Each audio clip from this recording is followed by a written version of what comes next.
just one quick question.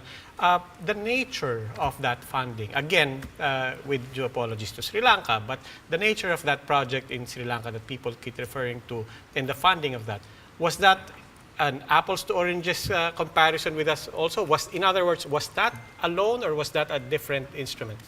As far as we know, although we've not read the debt instrument of Sri Lanka, as far as we know, it was a PPP project. Okay, compared to the Chico River and the Kaliwa Dam, which is a loan agreement.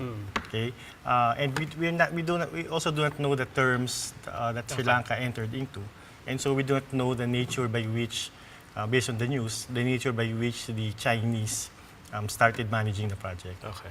But I believe it's, I don't think you can do an apples-to-apples comparison with respect to Sri Lanka and that of the Philippines. So, sirs, clearly we need these projects, Chico River, for example. But also the question there is, why do we need to get loans for a project that will only cost us 3 billion pesos? That's a really small amount compared to other projects and other loans that we're acquiring.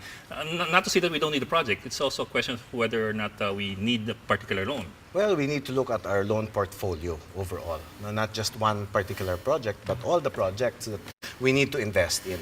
And the estimate is that by the time we access all of the financing, it will be 66% GAA, meaning our own budget, our own resources, 18% public-private partnership, and 15% loans or ODA. So what we're really looking at is a very healthy balance of being able to pay for most of it ourselves, the overall infrastructure program. In other words, we are. I mean, to Ed's question, I guess the answer is that actually we are. We are funding it partly with our own money. And it's not all being funded by loans. No, it's not. 15% for this particular project. But again, overall, the infrastructure program, the Build, Build, Build program, is majority funded by the Philippine budget.